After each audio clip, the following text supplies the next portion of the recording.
Okay, isa na tayo. Salamat po sa Panginoon at nandito na tayong lahat na naman.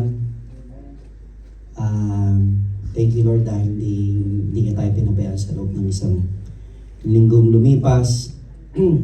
Sunday ulit. And thank God dahil nalampasan natin yung mga pagsubok. Araw-araw tayo dumadaan sa pagsubok. Tayo pong lahat ay tumayo.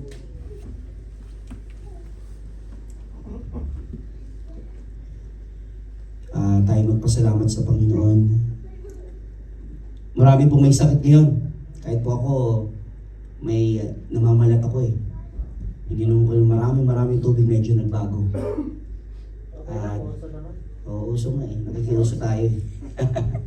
Salamat sa Panginoon dahil hindi naman tayo nagkakasakit ng Manila. Amen. Tayo pong lahat ay manalangin. Panginoon, maraming pong salamat muli sa umagang ito. Sa buhay at lakas na binigay mo muli sa amin. Panginoon, maraming salamat dahil hindi ka nagkukulang sa amin, Panginoon. Lord, patawarin mo kami sa lahat ng aming mga pagkukulang, pagkakamali, sa aming mga pagkakasala, Panginoon, sa aming isip, salita, at sa gawa. Lahat ay tinataas namin sa iyo, Panginoon. Ikaw nakakalam ng aming puso, ng aming isip, Panginoon. Alam mo ang best para sa amin. Kaya Lord, pinagkakatiwala namin lahat sa iyo. Ikaw na po ang siyang mag-maneuver, Panginoon, ng lahat. Alam mo, Panginoon, ang best para sa amin. Kaya Lord, nagtitiwala kami sa iyong kapangyarihan. Ang mga kapatid po namin sa oras na ito na may mga sakit, hindi makaka-attend dahil sila ay may sakit, Panginoon. Lord, hipuin mo sila. Sa pangalan ni Jesus, sa pangalan ni Jesus. Alam po namin na ang mga sakit na yun ay hindi magiging hadlang sa paglilingkod sa iyo. Kaya Lord, lagi mo kami ingatan, gabayan sa lahat ng oras, Panginoon. Para alam din namin, Panginoon, i-protect, Panginoon, ang aming sarili. Bigyan mo kami lagi ng wisdom, Lord, and knowledge para alam namin alagaan ang aming sarili, Panginoon. Salamat po. At sa umagang ito, sa aming devotion, Lord, we pray, Lord, na i-anoint mo ang magsasalita ngayong umagang ito. Amen. Alam po namin, Panginoon, na ito ay kalooban mo. At matututo kami, bubuksan mo ang aming isip at puso para maintindihan namin, Panginoon, gusto mong iparating sa amin. Salamat po, Panginoon. And we give back the glory and honor to you. In Jesus' name we pray. Amen. So ngayon po umaga, ready ka na tayo?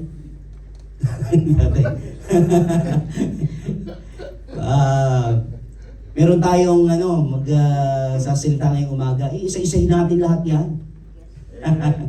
Para tayo matuto sa ating sarili at sa one day tayo ilalagay ni Lord sa magandang lugar. Gagamitin niya tayo. Hindi lang sa pamilya, sa ibang tao din. So tawagan ko na yung aking kababayan. Si Brother JR. Okay. Amen. Sanay gumamit po. Magandang umaga po sa lahat.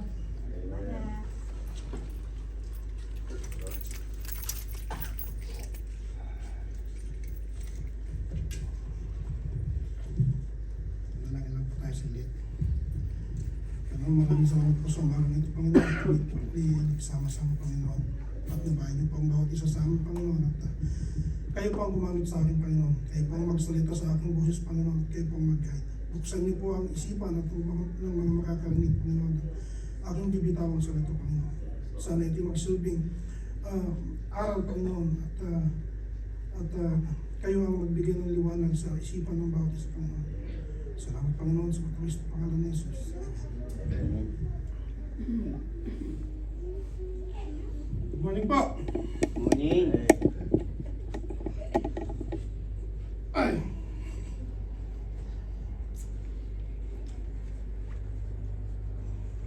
Amen.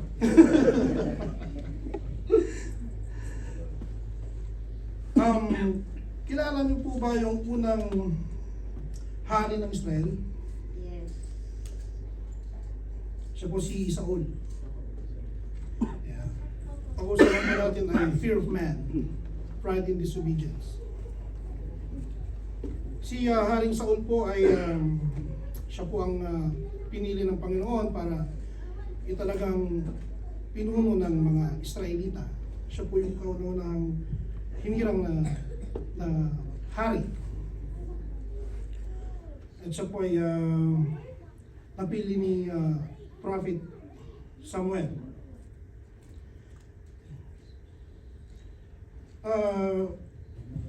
Si Haring Saul ay isang matagumpay na hari, pero siya po ay may katigasan ng ulo at kadalasan ay tumitingin sa mga tao. Sabi nga sa Proverbs 29:25, the fear of man lays a snare, but whoever trusts in the Lord is safe. The fear of man is a trap that prevents people from doing what God wants them to do. People who fear man will listen to and try to please those they fear. Minsan sa ating mga tao, ginagamit tayo ng Panginoon, minsan natatakot tayo, ayaw natin ng pagbabago. May mga circumstance na natatakot ka sa sasabihin ng ibang tao na kung ano man yung mo. Katulad, nung ako'y bata, nung teenager ako, parang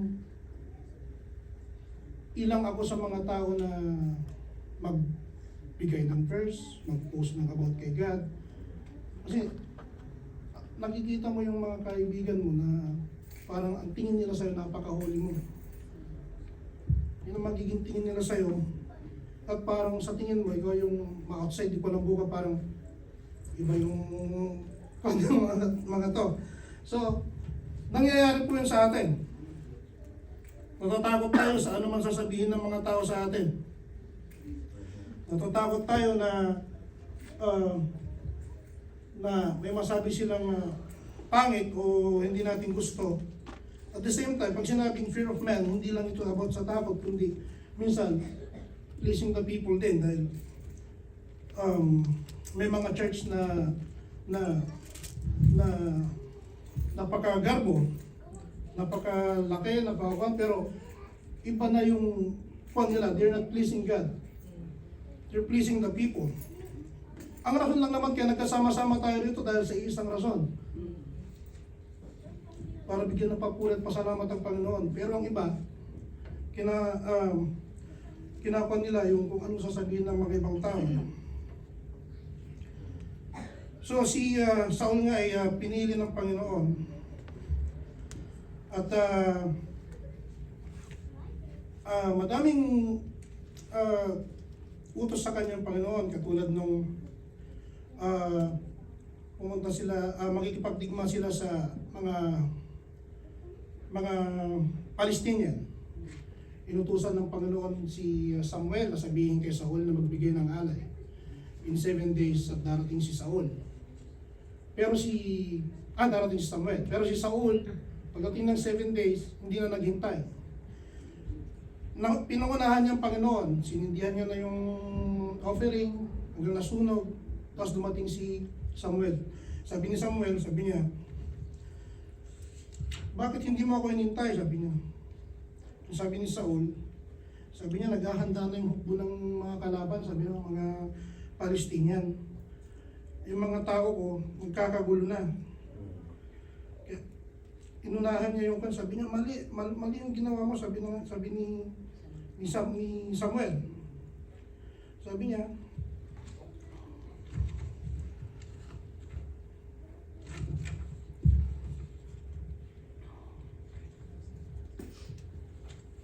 sabi ni Samuel, binuod ko na lang. Kasi hindi nga sumunod ng instruction si Saul. sabi ni Samuel, to obey is better than sacrifice, sabi niya.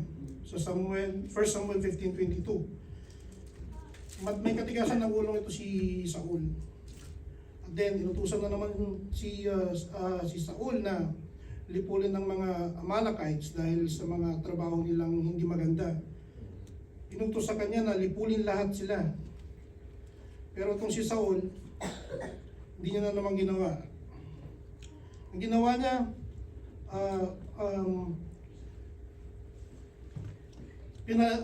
pinaligtas niya si Agag. Tsaka yung mga livestock nila, pinagkukuha nila yung maganda. So, hindi na naman siya sumunod sa instruction ng Panginoon. Nung nalaman ni Samuel na magkita sila, sabi niya, anong ginawa mo? Sabi na naman ni Samuel. And then sabi ni Saul sa Samuel 15:30, I have sinned. Yet honor me now before the elders of my people and before Israel, and return with me, that I may bow before the Lord your God. So kahit hanggang doon, yung sasabihin pa rin ng tao ang tinitignan ni Saul. Yung pa rin ang tinitignan niya. Babalik daw siya sa pagsasamba sa Panginoon kung gumugulan siya sa harap ng mga tao. Marami po sa atin na ganyan ang nangyayari na lalo na sa mga church na nakatingin tayo sa mga sasabihin ng tao. Minsan, may mga time na ang tingin natin sa ating sarili napakataas. Tignan natin ang ating kapatid sa espiritu na napakababa. Diyan pumapasok yung pride. Actually, yung pride, ito yung unang sin. It was the first sin. Yeah.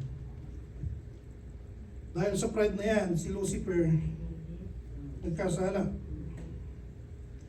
Ayaw na ayaw ng Panginoon ng pride.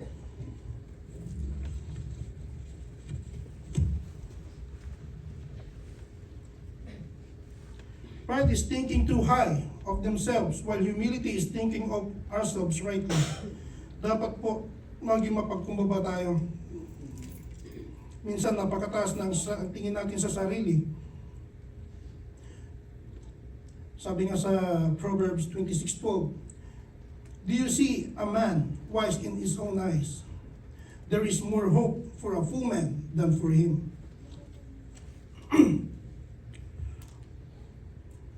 May mas pag-asa pa daw yung taong walang alam kaysa yung taong napakataas ang tingin sa sarili.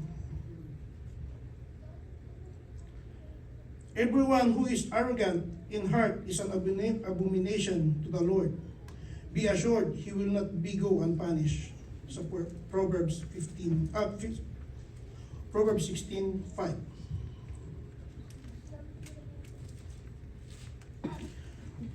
So, itong si Samuel, hinahanap siya itong si Saul, hinahanap na naman siya ni Samuel. Hindi niya mahanap. Nagpunta siya ng Gilgal. Nagpunta si Saul sa Gilgal para magpatay ng kanyang sariling statwa para sa tagumpay niya. He took the credit again para dun sa mga pagkapanalo niya sa mga war. Instead na sa Panginoon, he took the credit. Siya yung nagtayo ng altar, yung statwa niya.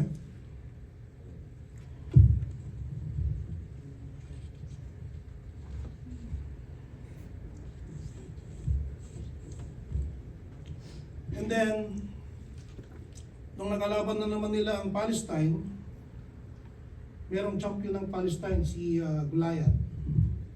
Doon pumasok si the young David. So si young David, siya yung nakapatumba kay Goliath. At lahat ng papuri at mga recognition ng mga tao napunta kay David. hindi na naman ito nagustuhan ni Saul, ni Haring Saul.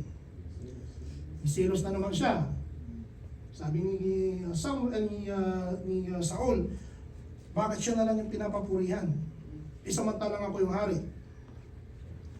Ngayon, pumasok na naman yung pride sa kanya. Nagbalak siya ng masama ngayon kay David, young David. Yung Samuel, Saul, binalak niyang ipapatay si David. Hinag niya si David at binalak niyang ipapatay pero hindi siya nagtagumpay.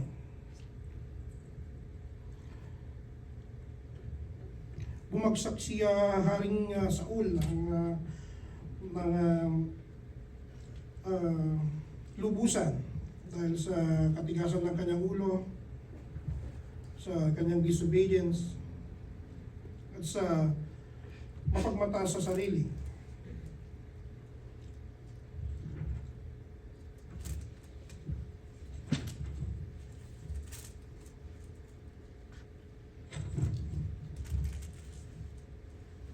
Samantalang nung pag may kailangan si Haring Haring Saul, nakakalit yung pangalan nila, Saul. Nung pag may kailangan si Haring Saul, palagi niyang pinapatawag si David. Ito yung tumutugtog ng mga praise and worship itong si David para umalis yung devils kay Haring Saul. Sila yung magkakampi, magkasama sila, magka-teammate. Pero nung pagdating nung yung napatumba ni David si Goliath, nag-iba si Haring Saul, iba na naman yung pumasok sa kanyang puso.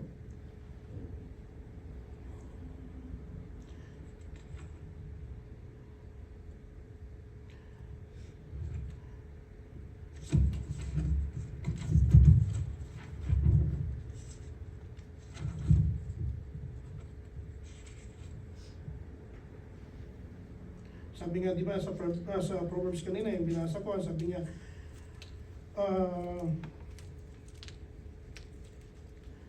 everyone who is arrogant in heart is an abomination to the Lord. Be assured, he will not go unpunished. Sabi naman sa Proverbs 16:18, pride goes before destruction, and a haughty spirit before of all. So, ang number one na sumisira sa tao is pride. Ito yung unang sisira sa tao kahit sa mga churches. Ito yung mga sumisira sa simbahan. Ang pagiging mapagmataas, pagiging mataas ang tingin sa sarili. Tayong mga Pilipino,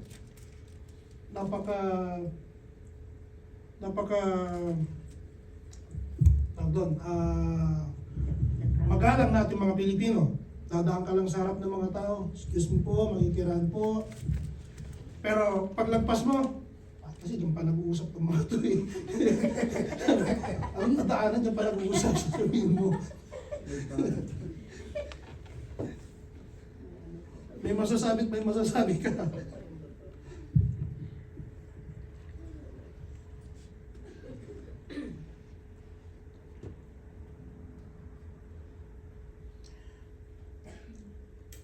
Nung ako po ay teenager, malamang nakwento ko na to, meron akong kaibigan na isang pastor. At napakatalik na kaibigan ko po ito. At para po siyang siguro may kukumpara ko po siya kay Haring Saul. Naging napakatigas, mula sa kanyang pagsisilbi, naging matigas yung ulo. Kung ano-ano nangyari sa kanya, talagang bumagsak siya. Hanggang sa katulad kay Haring Saul, namatay din yung pastor ko.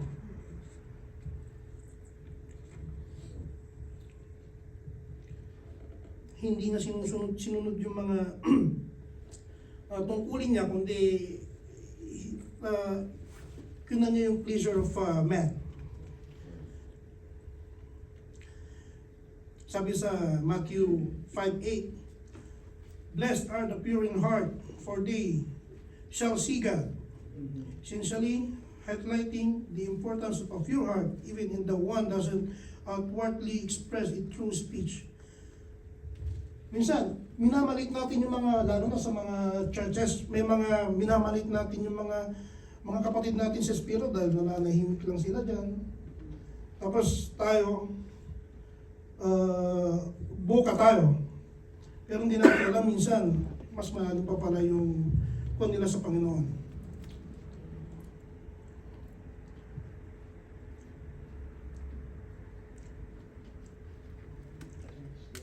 Minsan minamalit natin yung mga kapatid natin dahil the way they speech, nauutan, pinagtatawanan natin.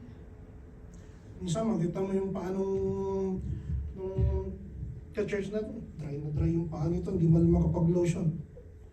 Sigawan mo ng lotion. Parang kilala ko yun ah.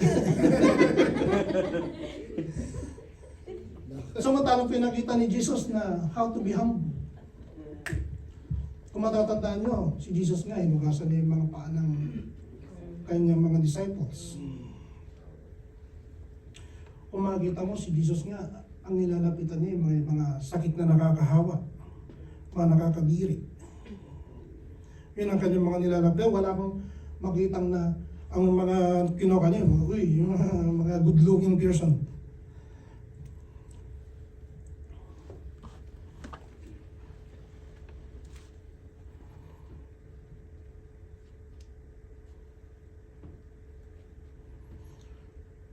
So, ang kailangan bawat isa is humbleness. Sabi sa 1 Peter 5:6, humble yourselves before under the mighty hand of God, so that all the proper time He may exalt you. Ephesians 4:2, be completely humble and gentle, be patient, bearing with one another in love. Mahalin daw po natin yung bawat isa, one another. It's love one another. Pag sinabi kong love, hindi ko yung pag-ibig ng Panginoon.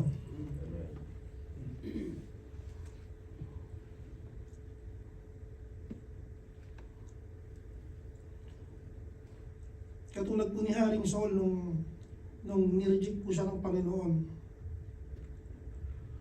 Kung ano-ano na po yung mga nangyayari sa kanya na hindi na magaganda, hindi niya na rin may kanyang laban. Ayaw po natin mangyari yun na talikuran tayo ng Panginoon dahil sa mga masasamang gawain natin o ano. Sabi nga sa 1 Peter 5:5, God is opposed to the proud but gives grace to the humble. Chronicles 2:7-14, if my people who are called by my name humble themselves and pray and seek my face and turn from their wicked ways, then I will hear from heaven and I will forgive their sin and heal their land.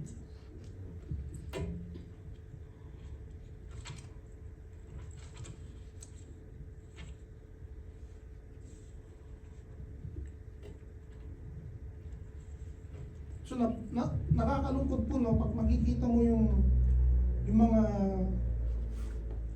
kapatid mo sa espiritu na bumabagsak, distractions. Nakakalungkot po na nakikita gano'n na bumabagsak sila. Dahil minsan hindi yung ang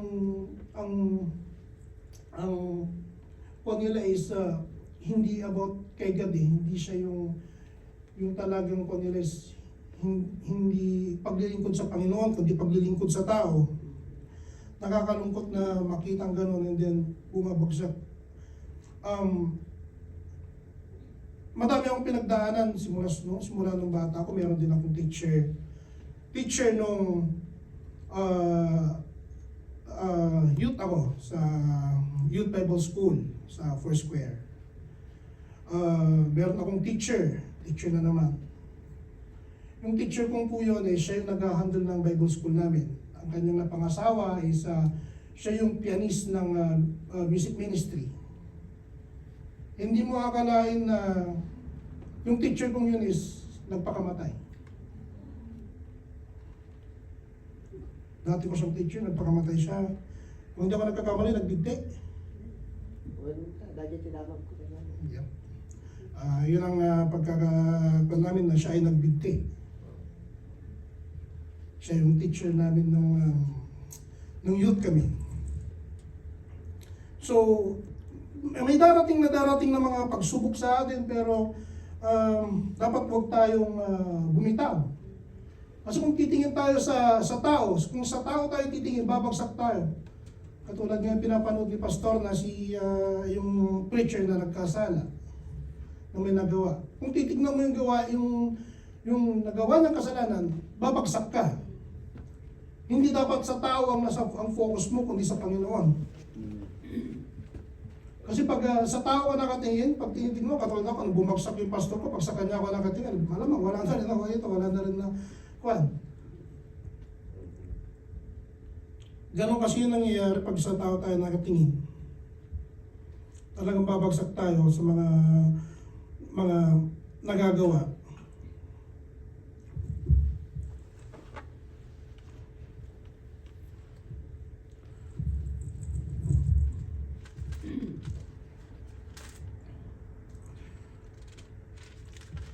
Pero napakabuti ng Panginoon kasi kahit may mga pagsubok tayong mga pinagdadaanan, nandiyan palagi siya.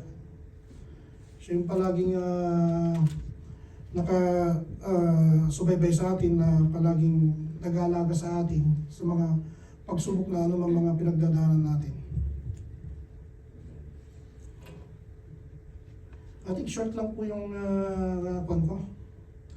At maraming salamat. Manalangin lang po. Salamat Panginoon sa araw na ito at sa paggamit mo sa aking boses Panginoon, at kami magsasama-sama ngayon Panginoon sa araw na ito para ikaw ay pasalamatan at papurihan mo naman Panginoon. Maraming salamat Panginoon sa bawat hininga na meron kami Panginoon sa bawat umaga, sa paggising namin Panginoon. Kay Lord ang gumabay sa amin, pumatnubay Panginoon. Sa bawat isa sa amin, kayo ang magturo sa tamang landas Panginoon. Linisin niyo ang aming puso at isipan Panginoon. Thank you Father God, in Jesus' name. Amen.